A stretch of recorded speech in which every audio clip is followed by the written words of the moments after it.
파인 네트워크 팟캐스트에 다시 오신 것을 환영합니다. 우리는 지금 2026년 3월 디지털 자산을 보유한 사람이라면 누구라도 신경이 곤두설 수밖에 없는 진정한 시험의 순간에 서 있습니다. 지난 주말 지정학적 갈등에 대한 충격적인 뉴스가 터진 이후 글로벌 암호화폐 시장은 피로 물든 붉은색에 잠겼습니다. 단 몇 시간 만에 수십억 달러가 증발해버렸죠.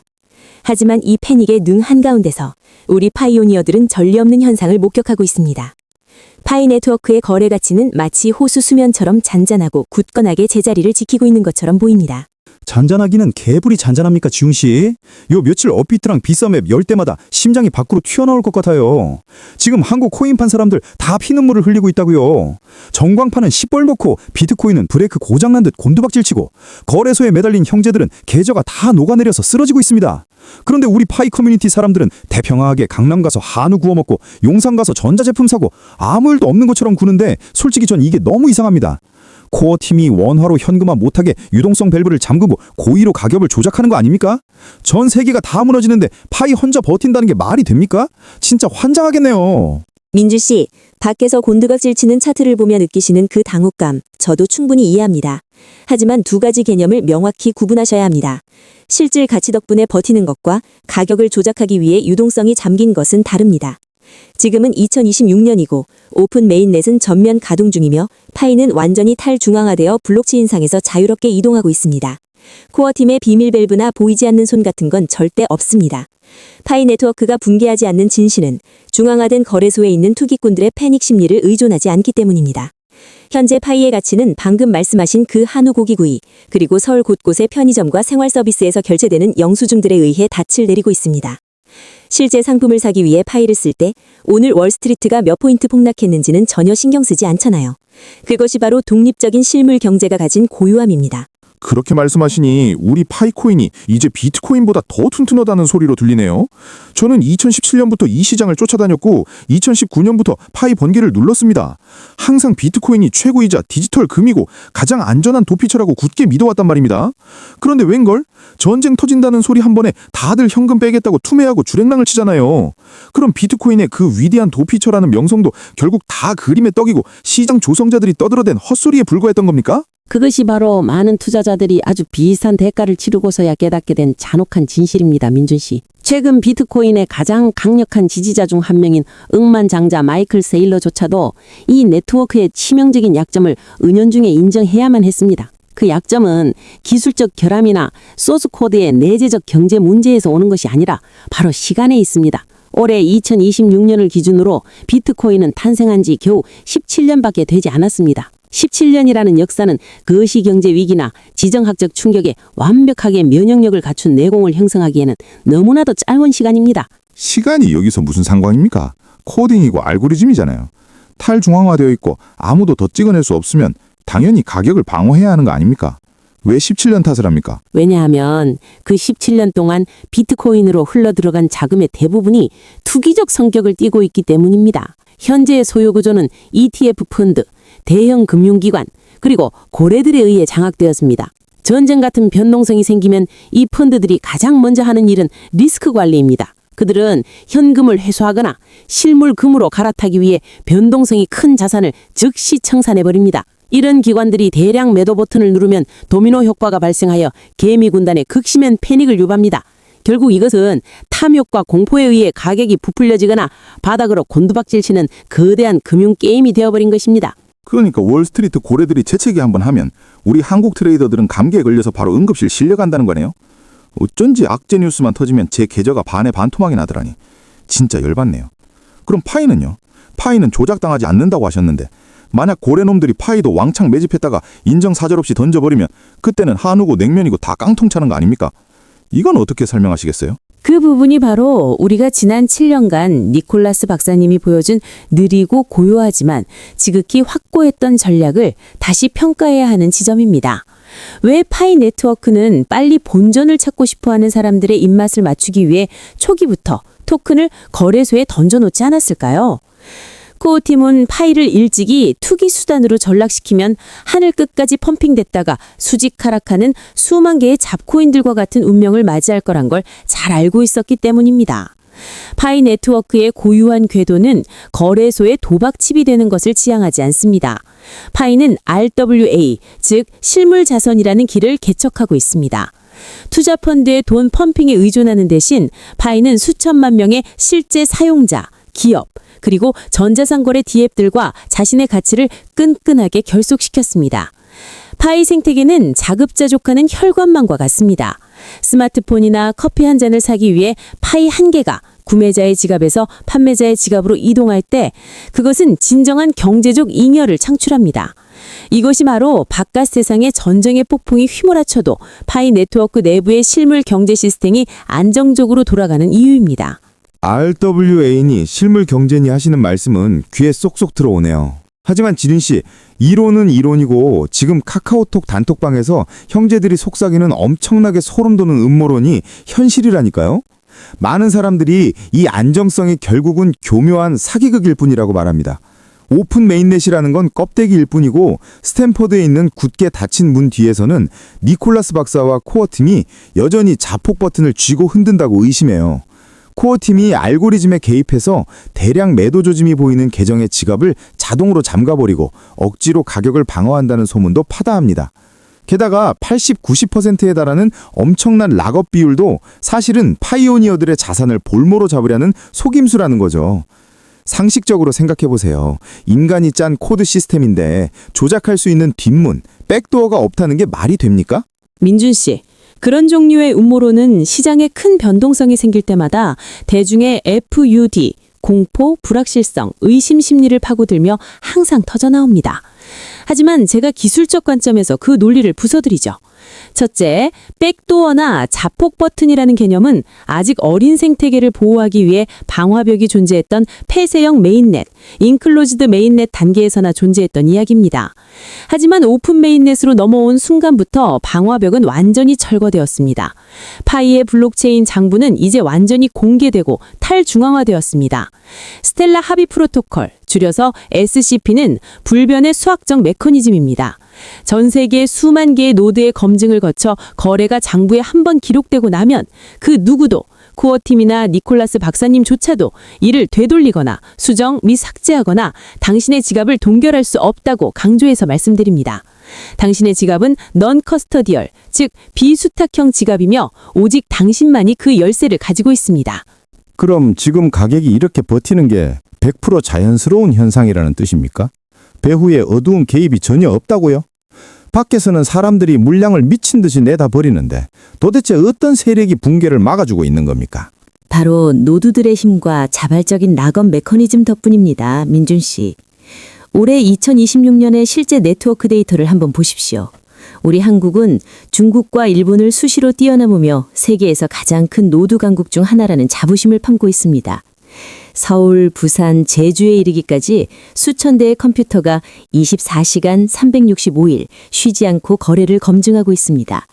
그들이 바로 네트워크의 중추입니다. 락업 비율에 대해 말씀드리자면 그것은 강요가 아닙니다. 베테랑 파이오니어들의 전략적 선택이었죠. 과거에 더 높은 채굴 속도를 얻기 위해 3년을 락업했고 그 결과 지금 시장이 유통되는 공급량은 극도로 희귀해졌습니다. 공급은 부족한데 파이가 파생상품 거래나 레버리지 대출을 위해 거래소에 올라가는 대신 실제 상품 결제에 쓰이고 있으니 고래들이 공매도를 치거나 물량을 쏟아낼 기회가 어디 있겠습니까? 그 어떤 전통 금융 시스템도 해내지 못한 가장 견고하고 자연적인 방어 구조인 셈입니다. 합의요? 합의라는 단어가 나오니 며칠째 네이버 카페에서 부글부글 끓고 있는 용광로가 생각나네요. 그놈의 GCV, 글로벌 합의 가치, 글로벌 컨센서스 밸류 말입니다. 세상에 마상에 파이 한 개에 31만 4,159달러라는 가격을 두고 형제들끼리 피 터지게 싸우고 있다고요. 솔직히 말할게요. 저도 초창기부터 파이를 캤고 돈방석에 앉아 시간 억만장자로 팔자 좀 고쳐보고 싶습니다. 하지만 파이 한 개를 강남 고급 아파트 한 채 값이라고 우기는 건 진짜 심각한 가격 뽕 아닙니까? 현실에서 파이 들고 가서 냉면 한 그릇 사 먹으면서 0.00001파이를 내겠다고 하면 식당 아주머니한테 뺨이나 안 맞으면 다행이죠. 그 가격은 비현실적입니다. 민준 씨가 또 성급하셨네요. GCV 현상은 웹3 공간에서 일어나는 아주 흥미로운 심리학적, 행동경제학적 현상입니다. GCV를 지지하는 사람들이 꼭 가격봉에 취한 건 아닙니다. 그들은 금융 엘리트들의 조작에 대항하기 위해 아주 견고한 심리적 닻을 내리려 노력하고 있는 겁니다. 파이를 극도로 높은 가격으로 책정함으로써 오픈 메인넷 초기 단계의 평범한 농부, 노동자, 그리고 보통의 파이오니어들이 고래들에게 자신의 자산을 헐값에 넘기지 않도록 확실히 해두려는 것이죠. 하지만 민준 씨 말씀대로 현실 생활에 적용되면 가격은 재화와 서비스의 실제 수요 공급 균형에 따라 자동으로 조정될 것입니다. 그렇죠. 현실은 현실이어야죠. 여기까지 오니까 우리 한국 파이오니어 형제들은 대체 무슨 생각을 하고 있는지 정말 궁금해지네요. 팟캐스트를 보고 계신 시청자 여러분은 이 합의 가격에 대해 어떻게 생각하십니까? 시원한 냉면 한 그릇이나 아이스 아메리카노 한 잔을 사 먹을 때 파이를 얼마로 계산할 의향이 있으신가요? 우리 커뮤니티가 얼마나 꿈에 부풀어 있는지 아니면 얼마나 현실적인지 볼 수 있게 재미삼아 생각하시는 숫자를 아래 댓글로 남겨주세요.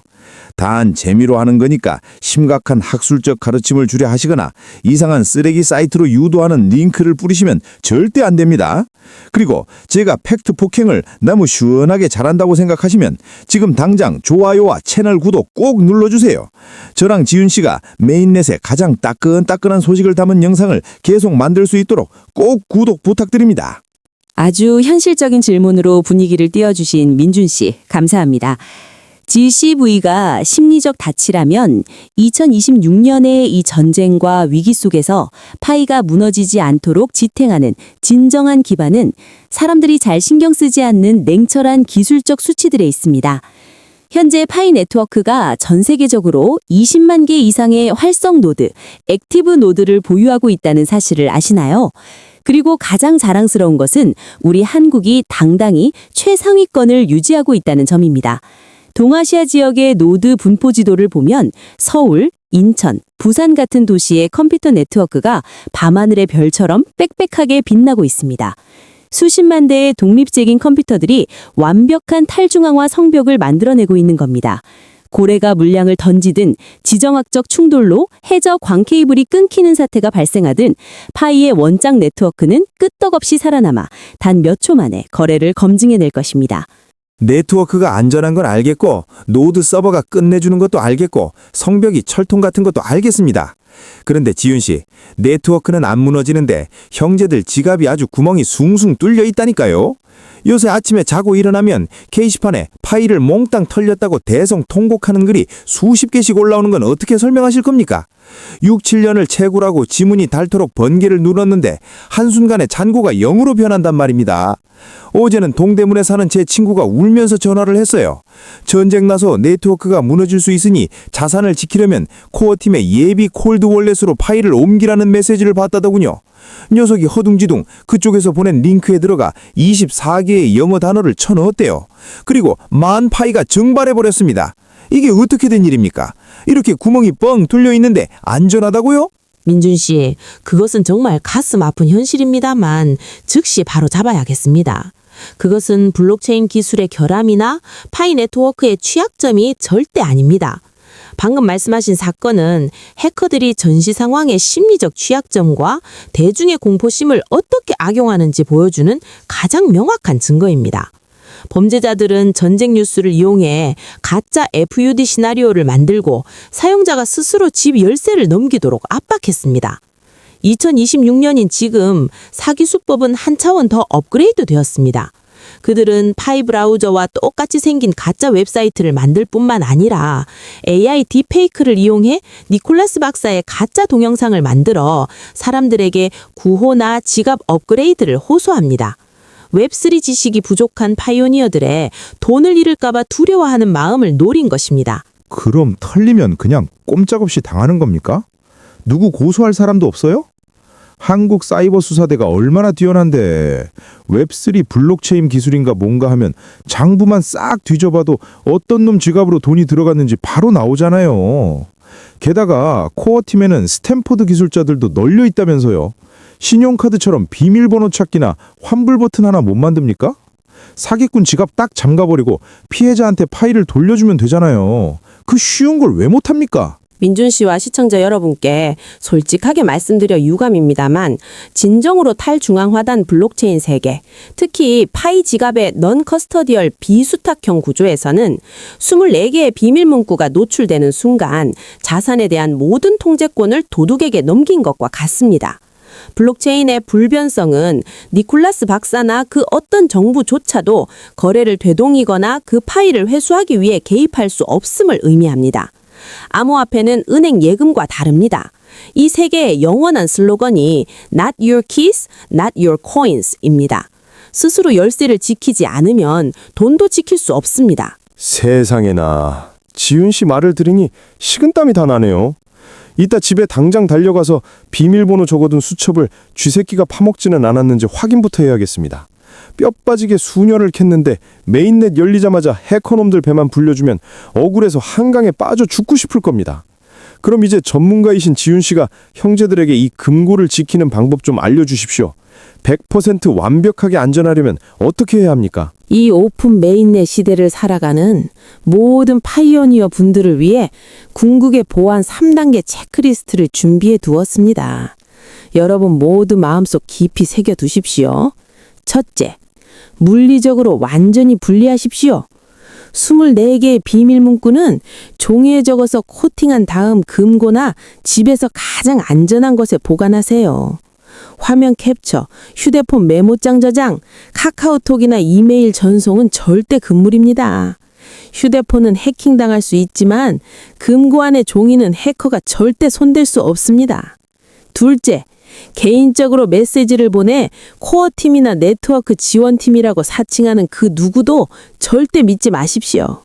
코어팀은 절대 비밀번호를 묻지 않습니다. 셋째, 오직 파이 브라우저라는 단일 게이트웨이를 통해서만 생태계 앱에 접속하십시오. 거래를 승인하기 전에 URL 링크를 꼼꼼하게 확인하시기 바랍니다. 이러한 보안 지식이 가치 있다고 생각하시고 7년간 번개 누른 수고를 날리고 싶지 않으시다면 지금 바로 좋아요와 채널 구독을 눌러주세요. 여러분의 구독은 저희가 시장의 최신 경고를 발빠르게 전달하는 원동력이 됩니다. 무지가 당신의 인생을 바꿀 기회를 앗아가게 두지 마세요. 소름이 돋네요. 당장 오늘부터 비밀번호 적힌 종이는 금고에 고이 모셔둬야겠습니다. 그런데 곰곰이 생각해보면 이렇게 파일을 지갑에만 꽁꽁 싸매두고 있으면 도대체 언제쯤 펑펑 써볼 수 있는 겁니까? 전 파이가 바이낸스나 코인베이스 같은 대형 거래소에 상장돼서 원화로 익절하는 날만 기다려왔단 말입니다. 그런데 앱을 열면 온통 DAB니 RWA니 하면서 물물교환만 하고 있으니까요. 거래소 상장도 안 하는데 어떻게 암호화폐로서 성공했다고 할 수 있습니까? 민준 씨는 또다시 구식 코인 투자자들의 낡은 사고방식에 빠지셨네요. 파이 네트워크의 핵심적인 차이는 바로 이것입니다. 파이는 트레이드가 아니라 유즈, 실사용을 위해 탄생했습니다. 만약 파이가 당장 바이낸스에 상장된다면 그저 화면에서 깜빡이는 수많은 티커 중 하나로 전락하여 금융기관들의 초고빈도 매매 알고리즘에 짓밟히고 말 것입니다. 하지만 아저씨가 파이 브라우저 생태계에 머물면서 실용적인 D앱을 통해 파이로 항공권을 사고 호텔을 예약하고 온라인 강의 결제를 할 때 상황이 달라집니다. 그것이 바로 RWA, 실물자산의 진정한 힘입니다. 파이가 현실 세계 상거래의 흐름과 결합할 때 법정 화폐의 인플레이션이나 투기꾼들의 펌프앤덤프의 영향을 받지 않는 진정한 글로벌 화폐가 되는 것입니다. 저도 이제 인정할 수밖에 없네요. 창밖을 보면 폭풍우가 휘몰아치고 거시경제는 엉망진창의 전쟁터가 따로 없습니다. 원화를 들고 있으면 인플레이션으로 똥값이 되고 비트코인을 안고 있으면 혈압이 오르락내리락 해서 심장이 나만하질 않고 주식을 들고 있으면 시뻘건 하락장이라 본전 찾을 길도 요원합니다. 따지고 보면 이 파이 지갑을 품에 안고 서울 시내나 돌아다니며 삼겹살 구워 먹고 쇼핑이나 하는 게 지금으로선 진정한 도피처이자 가장 안전한 방공호일지도 모르겠네요.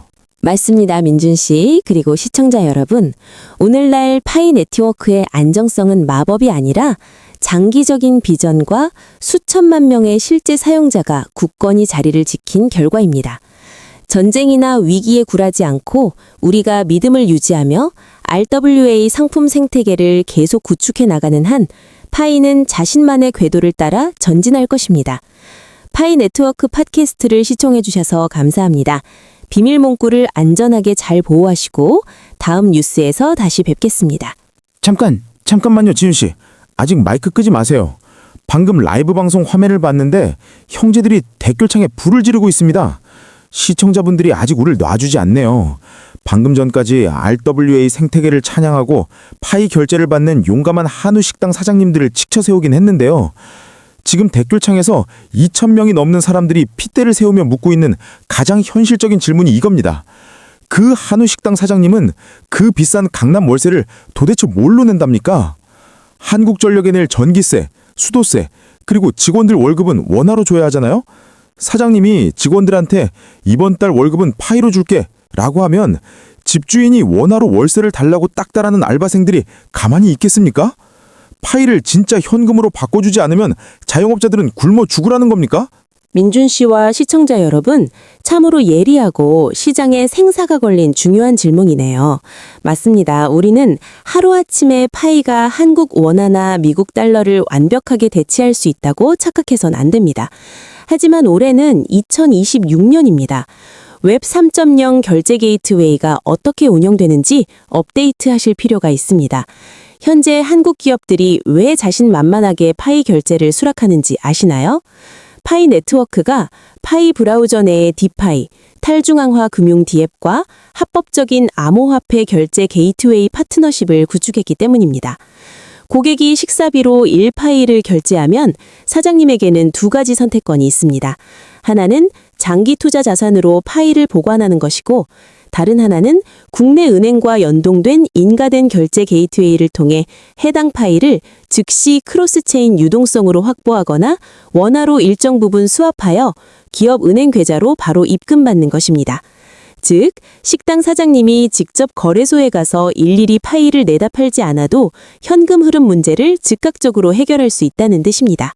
아하, 그러니까 환전을 대신 처리해주는 중간 관리팀이 생겼다는 거군요.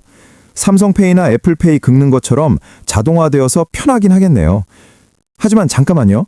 원화가 엮이고 은행이 엮이면 국세청이 빠질 수 없죠. 요새 한국 정부가 암호화폐 세금을 엄청나게 옥죄고 있잖아요. 수익금의 20%인지 22%인지 세금을 때린다던데, 우리 파이오니어 형제들은 옛날부터 무료로 캤으니 지금 꺼냈으면 수익률이 100%나 다름없습니다. 세금 내다 허리 휘겠어요. 이래서야 누가 겁나서 파이로 집 사고 차 사고 하겠습니까? 민준 씨, 세금을 낸다는 것은 의무이자 파이 네트워크가 법적으로 합법적인 자산으로 인정받았음을 보여주는 강력한 증거입니다. 과거 사람들이 파이를 그림의 떡이나 사기 코인이라 불렀던 것은 그것이 법의 테두리 밖에 있었고 아무도 검증해주지 않았기 때문입니다. 하지만 이제 민준 씨가 파이로 현대자동차를 살 수 있고 정부가 그 거래에 대해 세금을 징수하는 데 동의했다면 그것은 국가가 아저씨의 자산의 합법적인 출생증명서를 발급했다는 의미입니다. 게다가 2026년 한국의 암호화폐 세법에는 일상생활에서 사용되는 소액결제, 마이크로 트랜잭션스에 대한 명확한 면제 조항이 있습니다. 커피 한 잔, 라면 한 그릇을 샀다고 해서 아무도 아저씨에게 자본이득세를 물리지 않습니다. 하지만 부동산이나 자동차 같은 큰 자산을 구매할 때 세금을 내는 것은 바로 아저씨 자신의 합법적인 소유권을 보호하기 위함입니다. 파이가 글로벌 화폐가 되기를 원한다면 우리는 투명성이라는 문명사회의 규칙을 받아들여야 합니다. 분석을 들어보니 그 말씀도 일리가 있네요. 합법적이라면 발 뻗고 잘 수 있겠죠. 언제 세금 폭탄 맞을지 전전긍긍하는 것보단 권리보호 명목으로 세금 좀 내는 게 낫겠네요. 하지만 마지막으로 찜찜한 게 하나 남았습니다. 시청자분들도 정말 많이 궁금해하시는 건데요. 조만간 한국은행에서 디지털 원화, 이른바 CBDC를 발행한다고 하잖아요.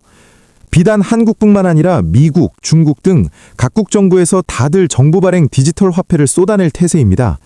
국가에서 국민들에게 디지털 화폐 사용을 강제하게 되면 파이 네트워크처럼 민간에서 만든 코인들은 다 찬밥 신세가 되는 거 아닙니까?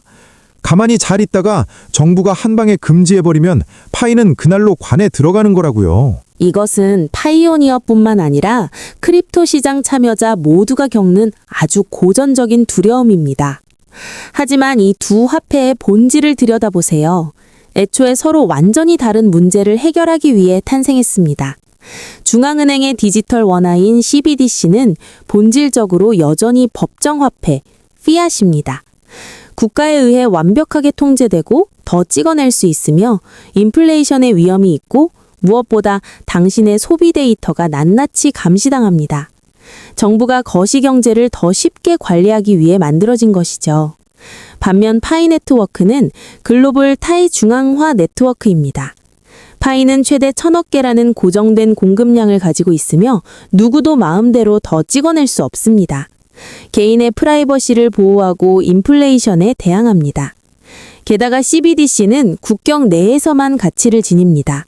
복잡한 외환 환전 없이는 디지털 원화를 미국이나 유럽에 가져가서 결제할 수 없죠.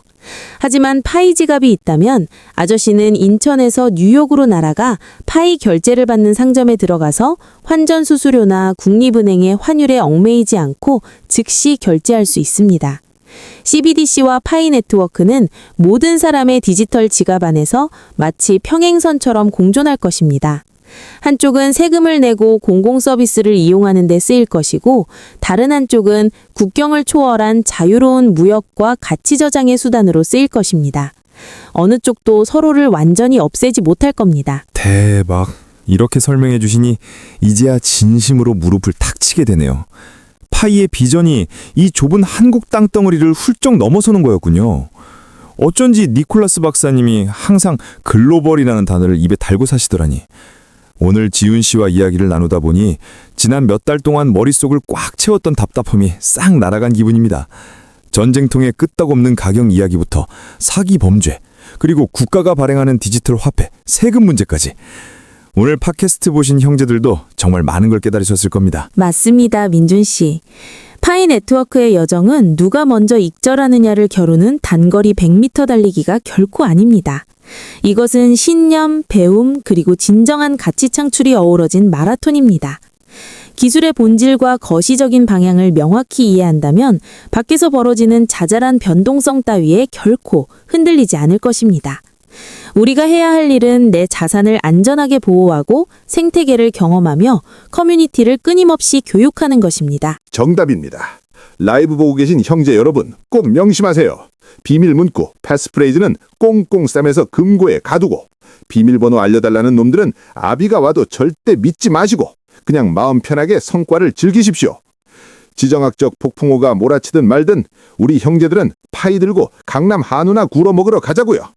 다시 한번 오늘 영상이 여러분의 눈을 확 트이게 해줬다고 생각하신다면 잊지 마시고 파이 네트워크 팟캐스트에 좋아요, 공유, 채널 구독을 팍팍 눌러주세요. 그래야 저희가 힘을 내서 또 이렇게 피가 되고 살이 되는 알짜배기 뉴스들을 가져올 거 아닙니까? 민정 씨 감사합니다. 그리고 열정적으로 함께해 주신 한국의 시청자 여러분, 전 세계의 파이오니어 여러분께 깊은 감사를 드립니다. 오늘 밤도 평안하게 보내시고 굳건히 배의 방향키를 잡고 전진하시길 바랍니다. 오픈 메인넷 시대의 더 폭발적인 다음 팟캐스트 에피소드에서 다시 뵙겠습니다.